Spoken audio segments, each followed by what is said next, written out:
మనస్సు, హృదయము, బుద్ధి కలిగి ఆస్తిక్యము, దైవభక్తి, శాంతి, దాంతి మొదలైన సద్లక్షణములు కలిగి పెరిగినటువంటి కుటుంబములలో ఉన్న పిల్ల, పాప, ఆడ, మగ అందరూ ఇక్కడ చేరి ఉన్నారు. ఇలాంటి మీ దగ్గర సత్కాలక్షేపం చేసి మంచి ప్రసంగం చేసుకుంటానికి కావాల్సినటువంటి అవకాశం నాకు కూడా కలిగింది. ఇది మీకు ఎంత అవకాశం, నాకు కూడా అంత అవకాశం. Opportunity is the same to both of us because the air you breathe is the same air I breathe. It is what is called the air of the one presence of the Lord, and the tradition to which you belong is the same tradition to which I belong. Now we gather here to try to explain and try to understand to which tradition we belong and which type of air we breathe and to which type of training and discipline we belong through times immemorial. ఇక్కడ ఉన్నటువంటి కుటుంబములందరూ కూడాను యావత్ భారతదేశానికి సంబంధించినటువంటి వారు, ఒక ఆంధ్రదేశానికి మాత్రమే కాకుండా అలాంటి కుటుంబములందరి దగ్గర కొంతసేపు నేను ఇక్కడ సత్కాలక్షేపంగా కలిసి ఉంటాం అనేటువంటిది ఇంకా ఎక్కువ అదృష్టంగా నేను భావిస్తున్నాను. అందరికీ వీలైనంత వరకు మనం చెప్పుకునేటువంటి విషయం వివరంగా తెలియటం కోసమని తెలుగులోనూ ఒక్కొక్కప్పుడు మధ్యన కొంత ఆంగ్లంలోనూ కూడా చెబుతూ ఉంటాను. మీరు ఏమనుకోకుండా దాన్ని సహించి అంగీకరించవలసిందిగా నేను కోరుతున్నాను. అందరికీ సదుపాయంగా ఉంటుందనే ఉద్దేశంతో. So what I feel is this is a sample or an epitome of the Akhanda Bharat or the total Bharat. If we gather an Andhra gathering or a UP gathering or a Maharashtra gathering, that is a part of Bharat, but the gathering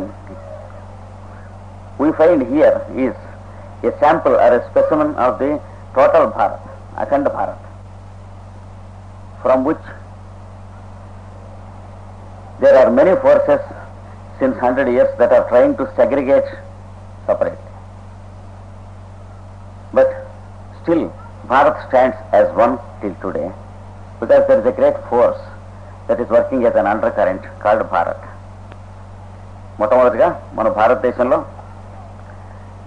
పాశ్చాత్యులు ఇక్కడికి ప్రవేశించి వచ్చినప్పుడు దండయాత్ర అనేటువంటిది మన వాళ్ళకి మొదట తెలిసింది. ఎదురు దండయాత్రలు ఎరారు. ఏ దేశం మీదకి దండయాత్ర ఎత్తిన దేశం కాదు మన దేశం. కానీ బయట నుంచి కొత్త వాళ్ళు దండయాత్ర ఎత్తేటప్పుడు వీళ్ళు చాలా కొత్తగా ఉంది. ఏమిటి, ఎందుకు దండయాత్రలు ఎత్తవలసి వచ్చింది అని అంటే, భూమి కానీ తిండి కానీ చాలనటువంటి దేశాల నుంచి వచ్చినటువంటి వారు ఇతర దేశాల మీదకి దండయాత్రలు ఎత్తవలసిన అవసరం వస్తుంది. అప్పుడు అంటే ఇప్పుడు అంతే. ఎత్తిన తర్వాత ఆ దేశం చాలా పెద్దది. అంత పెద్ద దేశం ఒకే దేశంగా ఉంటూ ఉంటే ఆ ప్రజలందరూ కూడాను వాళ్ళకి అన్నోదకాలకి లోపం లేకుండా ఉన్నారు. అలాగా ఉన్నటువంటి దేశములు ప్రాచీనం నుంచి రెండే దేశములు. తెల్లవారు ప్రవేశించక ముందు ఉన్నటువంటి అమెరికా అనే ఒకటి ఉండేది, అది అలాంటిదే. తెల్లవారు ప్రవేశించక ముందు ఉన్నటువంటి భారతదేశం అని ఒకటి ఉండేది, అది అలాంటిదే. ఈ రెండు దేశాలని వాళ్ళు చూశారు. చూసిన తర్వాత ప్రవేశించిన తర్వాత వాళ్ళకి ఇక్కడ స్థానం కలగటం కోసమని ఇక్కడ ఉన్నటువంటి దేశస్తుల్ని వేరువేరుగా చిన్న చిన్న ముక్కలుగా విడగొట్టడం అనేటువంటిది ప్రారంభించారు. అమెరికాలో సక్సెస్ అయినారు. తత్ఫలితంగా అమెరికాలో ఉన్నటువంటి నేటివ్స్ అనేటువంటి వాళ్ళు నామరూపాలు లేకుండా పోయి ఇప్పుడు తెల్ల జాతి మాత్రమే అమెరికా జాతి కింద మిగిలిపోయింది. ఇక్కడ కూడా గత 50-60 సంవత్సరాల నుంచి ప్రయత్నం చేస్తున్నారు. 150 పాళ్ళు సక్సెస్ అయినారు. కానీ అదృష్టవశాత్తు అఖండ భారతం అనేటువంటి ఒకనొక స్థితి మిగిలింది మనకి. దీన్ని పరిరక్షించుకుని సంరక్షించుకుంటాం అనేటువంటి దానికే మనం ప్రతి ఒక్కళ్ళం కూడా ప్రయత్నం చేయవలసిన బాధ్యత మనకు ఉన్నది. when the foreigners came to India, the Britishers, for example, they tried to understand us that we are North Indians and South Indians. And they are successful in doing it. Today, unfortunately, we understand ourselves as not Indians, but as South Indians and North Indians. అంతకుముందు మనకి ఈ దేశంలో అది లేదు. You know that Bishop Caldwell has written a philology and a grammar segregating South Indian languages separate from North Indian languages for the first time. And he has made a theory that all the North Indian languages are born from Sanskrit, whereas South Indian languages are born from a different origin. A wonderful and a nicely false theory, to propagate which students have been sent to American universities from India, and Indian students are prepared. They are given fabulous amounts of scholarships, and these students have become great scholars in Dravidian and ancient Sanskrit languages, and they have enough poisoned India to make Indians understand as South Indians and North Indians separately. ఏ ఇంటెన్షన్స్తో చేశారు. కానీ ఇలాంటివి చాలా ఒక 100 ఉదాహరణలు మనం చెప్పవచ్చు. మనం ప్రయత్నం చేసి భారతదేశానికి వ్యతిరేకంగా చేస్తున్నటువంటిది. ఇంకొకటే రెండో ఉదాహరణ చెప్పేది మంచి విషయం కాదు కనుక మళ్ళీ మంచి విషయంలోకి వెళదాం. ఎక్కువ కాలం అవకాశం తీసుకుందాం. రెండవ చెడ్డ ఉదాహరణ చెప్పేది ఏంటంటే, మ్యాక్స్ ముల్లర్ అనేటువంటి ఆయన మన వేదములు, ఉపనిషత్తులు, పురాణములు, భగవద్గీత, భారత భాగవత రామాయణం ఇవన్నిట్లో కూడా కృషి చేసి పాశ్చాత్యుల చేత కృషి చేయించి చాలా పెద్ద పీఠం ఒకటి పెట్టాడు. దాన్ని మ్యాక్స్ ముల్లర్ ఫౌండేషన్ అంటారు. ఇప్పటికి కూడా కొన్ని కోట్ల డాలర్లు ఉంది దానికి డబ్బు. దాంట్లో ఆయన ఆర్య జాతి అనే ఒక జాతి ఉన్నట్లుగా అబద్ధాలుగా బోటకంగా కల్పించి, ద్రవిడ జాతి అని ఇంకో జాతి ఉందని కల్పించి, తర్వాత వేదములకు చిత్రమైనటువంటి అర్థము, సమన్వయం, అనువాదం ఇవన్నీ ఇచ్చి ఆయన శిష్యవర్గాన్ని తయారు చేసి కొన్ని వేల మందిని వదిలిపెట్టాడు. వదిలిపెట్టి దాని గురించి వాళ్ళ దేశానికి ఆయన భార్యకి, పిల్లలకి, శిష్యులకి ఉత్తరాలు రాస్తూ కొన్ని ఉత్తరాలు రాశాడు. ఆ ఉత్తరాలు దొరికినాయి, పబ్లిష్ చేశారు. నా దగ్గర కూడా ఉన్నాయి పబ్లికేషన్. అందులో ఏమిటంటే, ఈ భారతీయులు ఇటు పైన నేను అనువాదం చేయించినటువంటి ఈ వేదాలు, ఉపనిషత్తులు, పురాణాలు ఇవి చదువుకుంటారు. చదువుకుని భారతదేశం చిన్నాభిన్నం అయిపోతుంది. మనం పాశ్చాత్య సంప్రదాయంలో ఉన్నటువంటి మన పద్ధతి, మన మతం మొదలైనటువంటివన్నీ భారతదేశంలో దింపడానికి మన మిషనరీల వాళ్ళు చాలా అవకాశం వెంటనే తీసుకోవాల్సింది అని చెప్పి రాసిన ఉత్తరాలు. ఇవి ఎవరు కాదనగలిగినటువంటి సత్యాలు ఉన్నాయి. అయినప్పటికీ సత్ప్రయత్నం చేయిస్తుంది కానీ దుష్ప్రయత్నం అన్నడు చేయించదు. So there is one undercurrent, one spirit that is guiding the whole of the country called Bharat, which is wrongly called India. Because the name is Bharat, the name was never India, but now, since we like ourselves to be called Indians, let us call Indians. Because there was the river Sindh, which was called Hind by foreigners at first, and we were called, wrongly called Hindus by it, and afterwards it was also called Ind, and then Indus, and then this is called India. So we are wrongly called by two names, the Hindus and Indians, whereas the real name we had and we have is Bharat. కానీ దీని గురించి ఒక చక్కని సంప్రదాయం ఏమిటుందో చూద్దాం. భారత్ అనేటువంటి పదానికి మనకి కొంచెం అర్థమును విశేషము తెలుసుకుంటాం మన బాధ్యత ఉంది. ఎవరన్నా మనం అలాంటి తెల్ల దేశానికి వెళ్ళినప్పుడు అలాంటి వాళ్ళు అడుగుతారు భారత్ అంటే ఏమిటని. మనకి చెప్పడానికి ఏదైనా ఉండాలి. కొంచెం ఇతర దేశాలకు వెళితే భారతదేశాన్ని గురించి తెలుసుకుని ఈ దేశంలో ఉన్నటువంటి మంచి విషయాలు ఆచరించి అనుసరించడానికి కొన్ని లక్షల మంది ఈ రోజున చాలా ఆశ్రమాలు పెట్టుకుని నడుపుతూ ఉన్నారు చాలా దేశాల్లో. దాని గురించి రేపు ఉదయం నేను మీకు వివరిస్తాను. పాశ్చాత్య సంబంధముల గురించి వివరించవలసిందిగా పెద్దలు ఇక్కడ ఆదేశించారు. రేపు ఉదయం చెబుతాను. ఈ రోజున భారత శబ్దానికి నిర్వచనం చేసి భక్తి, ఆధ్యాత్మికత అనేటువంటి వాటి నిర్వచనము, మానవ జన్మకు గమ్యము అనేటువంటి దాని గురించి ఈ రోజున మనం చెప్పుకున్నాం. Let us try to know the real meaning of the word Bharat, so that we may be able to explain if someone asks us to know about it. మనకి భరతుడు అని ఒకడు పరిపాలించాడు. ఆ భరతుడు పరిపాలించినందువల్ల ఇది భరత భూమి లేక భారత భూమి అయినది అని ఒక వివరణం మనకు ఉన్నది. There was a great emperor called Bharata who ruled over the whole land. So the land ruled by Bharata is supposed to be Bharata land or Bharat land. That's one explanation which we find in our scriptures. అయితే ఎవడు ఈ భరతుడు? రాముడు సోదరుడు ఒక భరతుడు ఉన్నాడు. మనకి మహానుభావుడైన వాడు. భక్తి యోగాన్ని గురించి మనం ఆయనకి చెప్పుకోబోతున్నాం ఒక 10 నిమిషాల తర్వాత.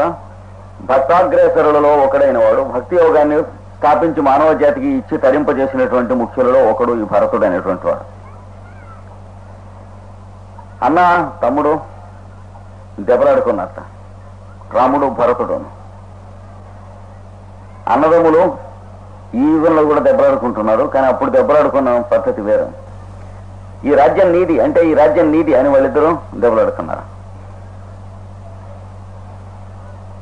తండ్రి ఆస్తి అన్నదమ్ములు పంచుకుంటూ ఒక అరగజం తేడా వచ్చినప్పుడు కోర్టుకు వెళ్ళి ఈ ఆస్తి నాది అంటే ఈ ఆస్తి నాది అని దెబ్బలాడుకునే అన్నదమ్ములు ఇప్పుడు చాలా మంది ఉన్నారు.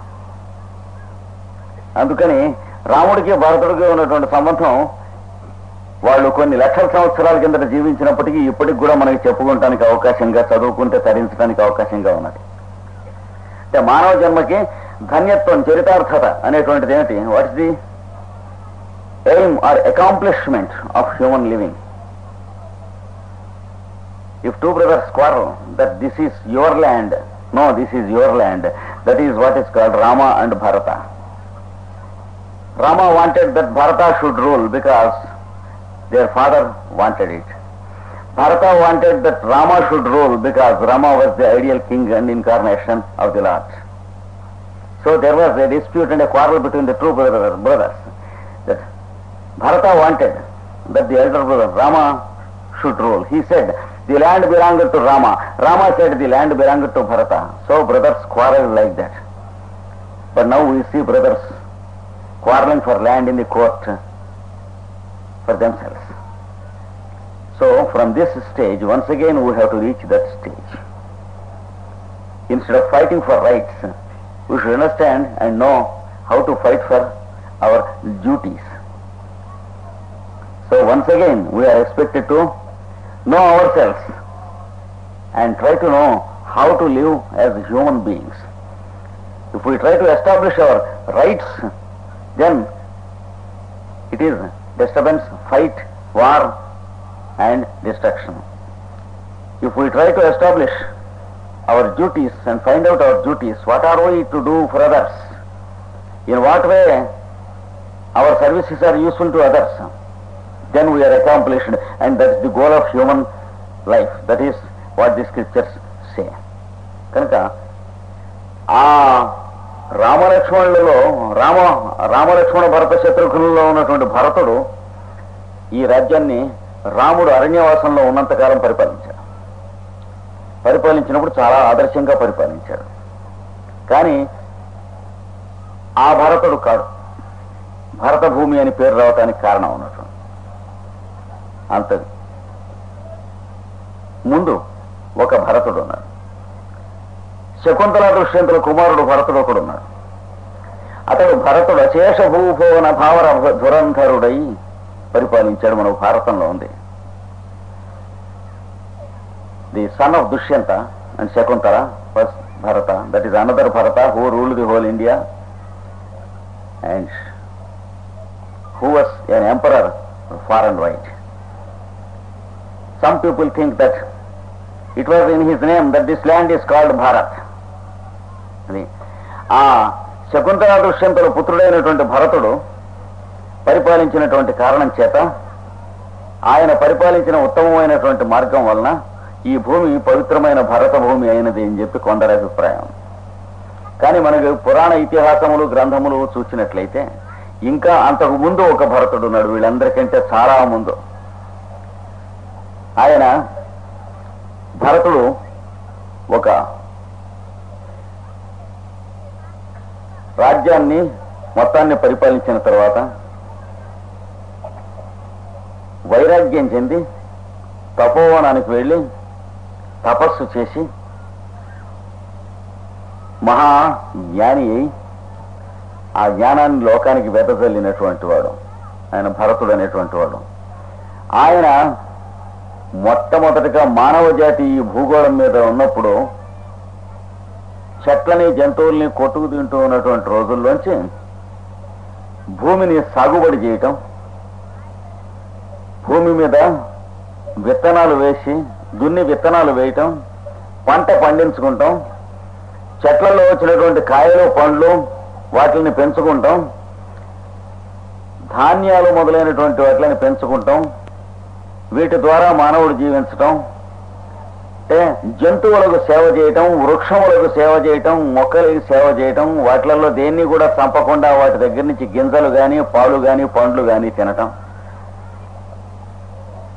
ఈ వృక్షాలని పెంచి దీని తాలూకు ఫలసాయాన్ని ఆ జంతువులకి పోషించి ఈ జంతువుల ఫలసాయాన్ని తీసుకొచ్చి మానవులు పోషించుకుని ఈ గోవుల యొక్క పేడ మొదలైనటువంటివి కూడాను భూమికి సారవంతంగా ఉండేందుకు వృక్షాలని పోషించి, అంటే జంతువుల వలన వృక్షాలని పోషించి, వృక్షాల వలన జంతువుల్ని పోషించి, రెండిటి వలన మానవుడు తను తాను పోషించుకునేటువంటి ఒక చిత్రమైన పరమ పవిత్రమైన విద్య మొట్టమొదటిగా నరజాతికి ఇచ్చినటువంటి వాడు భరతుడు అనేటువంటి వాడు. ఇది మనకు పురాణ ఇతిహాసంలో తెలుస్తుంది. So the ancient most Bharata was among the gurus of the primitive human beings. He has shown how to worship the plant kingdom, how to worship the animal kingdom without killing either, and how to get milk and other products from the animal kingdom without killing them, how to get fruits, trees and seeds without killing the plants, and how to feed the animal with the tree, how to feed the tree and plant with the manure of the animal, and how to honor life in the form of animal and plant, and then how to get benefited himself living out of the products. So worship the multiplying agents of nature, that is plants and animals, and have less of other work and more of your honoring and worshipping the life that multiplies by itself when you properly take care of it. This is what Bharata has given to mankind for the first time many thousands and lakhs of years ago, when the mankind was primitive enough. There was no agriculture, there was no cattle tending. He has shown what agriculture was, and he has shown what cattle tending was, and how human being can live in an honorable way. That was the Bharata, who was the oldest of the Bharatas. Tilling, he brought tilling to mankind for the first time, and he brought agriculture for the first time. భూమిని దున్నటం, వ్యవసాయం ఫలసాయం తీసుకుంటాం. ఒక విత్తనం వేస్తే మొక్క వస్తే అందులో 1000 విత్తనాలు వస్తాయి. ఒక కాయ నాటినట్లయితే కొబ్బరికాయ, అందులోంచి కొబ్బరి చెట్టు వచ్చినట్లయితే కొన్ని వేల కొబ్బరికాయలు వస్తాయి. ఒక ఆవుని ఎద్దుని ఎవరికైనా దానం చేసినట్లయితే వాళ్ళ ఇంట్లో తరతరాలుగా పశు సంపద పెరుగుతుంది. ఇలాగా సహజంగా అప్రయత్నంగా వర్ధిల్లి సంఖ్య పెరిగేటువంటి లక్షణం కలిగినటువంటి జీవలక్షణం సృష్టిలో ఉంది. అలాంటి జంతువులను వృక్షములను ఆరాధించి తన అన్నోదకాలకి లోపం లేకుండా ఉండేటువంటి ఒకనొక చక్కని నాగరికత మానవులకు నేర్పినటువంటి వాడు భరతుడు మొట్టమొదట. ఈ భరతుడు ఇంత పని చేశాడు గనక ఆ భరతుడు పుట్టి పెరిగినటువంటి దేశము, అతని మాటలు విని అతని మార్గంలో మొట్టమొదట నడుచుకున్నటువంటి భూమి గనక ఇది భరత భూమి అనేటువంటి పేరు వచ్చింది. ఇది అసలైనటువంటిది భరత భూమి, భరతఖండం అనేటువంటి మాట అర్థం. So this was the area of the globe, earth globe, which followed his path for the first time when mankind was primitive. And he was a native of this land, and he was an emperor who relinquished all his empire gave it to his children. He went into penitence and austerities. He has explained people how to live in a cultured way, how to honor life, how to worship animal kingdom and plant kingdom, and how to live. So those who followed him, they called themselves the first group of Bharats, and then the land was called Bharat land. This is the true history of ancient India, which you find in the ancient scriptures. మనకి పురాణాల్లో ఇతిహాసాల్లో బ్రాహ్మణములు అనేటువంటి గ్రంథములలో మనకు దొరికేటువంటి భారత శబ్దానికి ఉన్నటువంటి నిర్వచనం ఇది. అయితే ప్రతి పేరుకి కూడాను కొంత అర్థం ఉంటుంది. ఏదో ఒక ఆదర్శం ఉండకపోతే ఎవరికి పేరు పెట్టరు తల్లిదండ్రులు.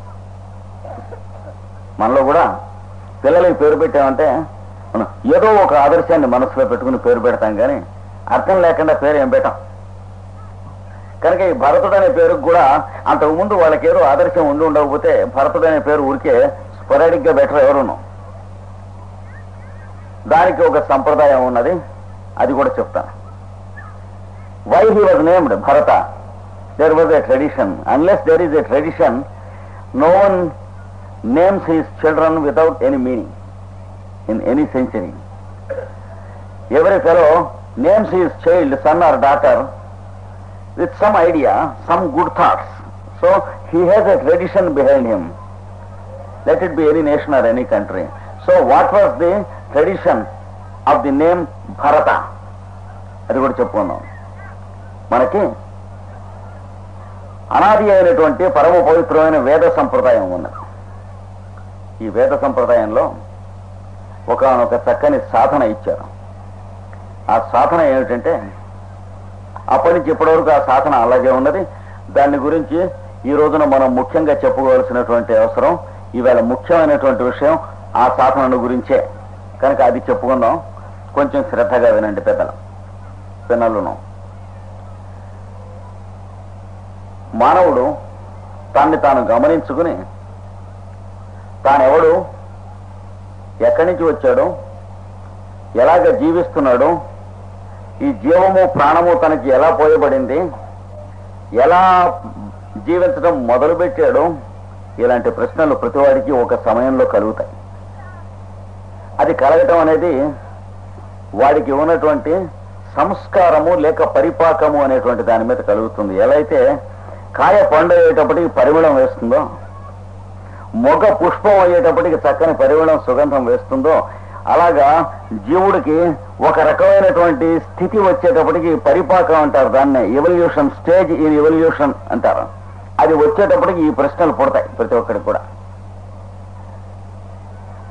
Every human being is the product of a long story of evolution of consciousness, which is quite different from the evolution given by Darwin. The evolution given by Darwin is the evolution of form, but there is another and higher science which was known by the ancients and which is forgotten by the modern. It is called the evolution of consciousness.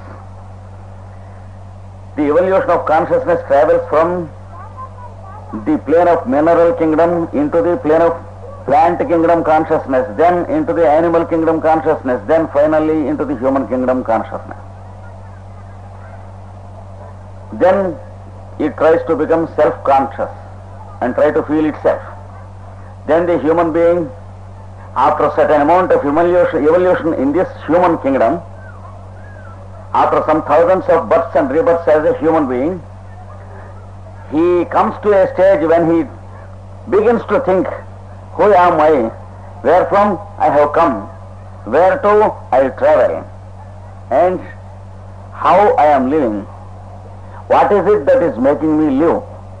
How I started living on this earth, and why I live for some time, and then why I stop living in this body after some time. So, man feels these questions as sure as anything, as sure as we feel hunger, thirst, sleep and sex. We feel these things according to the degree of evolution of our consciousness. అందుకని మానవుడు ఒక స్థితికి వచ్చేటప్పటికి ఈ ప్రశ్నలు ఎప్పుడైతే వస్తాయో ఈ ప్రశ్నలకి సమాధానాల కోసం అన్వేషణ అనేటువంటిది మానవుడికి కలుగుతుంది. ఈ అన్వేషణ ప్రతి ఒక్కరూ కూడా కలగనటువంటి సమయంలో వాడికి వేసి మనం రుద్దన అవసరం లేదు, రుద్దిన అంటారు. కలిగిన టైంలో ఎవడూ చెప్పక్కర్లేకుండా వాడికే కలుగుతుంది. కానీ ఇది కలిగిన వారు, ఇది కలగటానికి సిద్ధపడుతున్నటువంటి వాళ్ళకి వివరించుకోవాల్సిన బాధ్యత ఉన్నది. అంటే ఒకళ్ళకి పెద్దలకు కలిగి వారిది దీనిలో ఉన్న జ్ఞానం ఆనందిస్తూ ఉన్నప్పుడు ఎవరో మొనబోటిగా అడిగి కొత్తగా కలుగుతూ ఉన్నప్పుడు వాళ్ళు చూసి మనకి చెప్పవలసిన అవసరం ఉంది. దీన్నే గురు శిష్య సంబంధము, గురు శిష్య న్యాయము అని అంటారు. దీంట్లో తెలిసిన వాళ్ళు చెప్పకుండా ఉండటం ఇప్పుడు ఉండదు. ఎందుకంటే దీన్ని ఆత్మజ్ఞానము అని అంటారు. ఆత్మజ్ఞానం అంటే తనను గురించి తనకు తెలియట. ఆత్మ అనే శబ్దానికి పెద్ద బ్రహ్మాండ విషయం, భయపడవలసిందేం లేదు. ఆత్మ అనే శబ్దానికి తాను అని అర్థం. ఆత్మజ్ఞానము అంటే తనను గూర్చి తనకు కనువిప్పగుట, తెలియుట అని. అది తెలిసిన వాడెవడో కూడాను ఇంకొకరికి ఆత్మజ్ఞానం కలగటానికి అన్వేషణ చేస్తూ ఉంటే తాను విప్పి చెప్పకుండా ఉండలేడు. అలాంటి స్థితి ఉంటుంది. కనుక మానవ జాతిలో ఒక స్థితికి ప్రతి ఒక్కళ్ళం కూడా వచ్చి ఈ అన్వేషణం అనేటువంటిది చేస్తాం. చేసినప్పుడు బయట ప్రపంచాన్ని చూస్తూ ఉన్నట్లే లోపల ప్రపంచాన్ని కూడా చూడటం మొదలు పెడతాం. We begin to feel that the world has two chapters, the outer world and the inner world. We begin to understand that there are people around us, but at the same time we begin to understand that we have a point of view with which we are seeing these people. For some time we see good people and bad people in the world, and we like good people, we dislike bad people, but after some time we will come to understand that the so-called good people and the so-called bad people are good to us and bad to us, not to themselves. అయ్యా, కనుక ప్రపంచంలో మంచి వాళ్ళని చెడ్డ వాళ్ళని మనం చూస్తూ ఉంటాం. మనకు నచ్చిన వాళ్ళు నచ్చని వాళ్ళని చూస్తూ ఉంటాం. మంచి వాళ్ళని చూసి చాలా సంతోషిస్తూ ఉంటాం, చెడ్డవాళ్ళని చూసి చాలా ఒక్కొక్కటి తిట్టుకుంటూ ఉంటాం, చికాకు పడుతూ ఉంటాం. కొంతకాలం అది మనకు అర్హత, పాత్రతను, పరిపాకం వచ్చిన తర్వాత ఎవరినైతే మంచివాళ్ళు చెడ్డవాళ్ళని మనం అంటున్నామో వాళ్ళు మనకు మంచివాళ్ళు, మనకు చెడ్డవాళ్ళు తప్ప వాళ్ళంతా వాళ్ళు మంచివాళ్ళు చెడ్డవాళ్ళు కాదు. ఇంకొక రహస్యం ఉన్నట్లు మనకు తెలుస్తుంది. చూసారా, మంచుగడ్డ చేతిలో పెట్టుకున్నాం అనుకోండి, చల్లగా ఉంది అంటాం. కానీ మంచుగడ్డ దానికి చల్లగా ఉండదు, మన చేతికి చల్లగా ఉంటుంది. దానికి చల్లగా ఉంటే గడగడ ఉడికి చచ్చిపోయి ఉండాల్సిందే ఇప్పటికి మంచుగడ్డ. చూసారా, నిమ్మకాయ చింతపండు నాలుగు మీద వేసుకుంటే పుల్లగా ఉంది అంటాం. దానికి అది పుల్లగా ఉంటే దాని పళ్ళు పులిసిపోయి ఉండాల్సిందే. దానికి పుల్లగా ఉండదు, మన నాలుగుకి పుల్లగా ఉంటుంది. కానీ ఈ రహస్యం ముందు గ్రహిస్తాం. So we say that ice block is cold to touch, fire is hot. We understand that ice block is not cold, but our reaction to ice block is cold. And fire is not hot, but our relationship with fire is heat. So there is a separate science which makes its appearance to us automatically when we are fit. It is not by teaching or learning, but it is through an unfoldment from within we begin to feel this sense. ఇంకొకళ్ళు చెప్పినందువల్ల మనకి నేర్చుకుంటాం కాకుండా లోపల నుంచి మనకు తెలిసేటువంటి time వస్తుంది. దీన్ని ఆధ్యాత్మికమైనటువంటి సమయం వచ్చింది వీడికి అని అంటాం. అలా వచ్చినటువంటి వాళ్ళు తన్ని తాను దర్శనం చేసుకుంటానికి ఈ ప్రపంచాన్ని చూస్తూ ఉన్నటువంటి లోకం లోపల ఒకటి ఉన్నది, ఈ మన చేత చూడబడుతూ ఉన్న లోకం బయట ఒకటి ఉన్నది అని గ్రహించారు. The objective world and the subjective world. There is a world from which we are looking at things. There is a world to which we are looking at. And these two worlds require a tuning, a synchronization. We understand that this is a beautiful instrument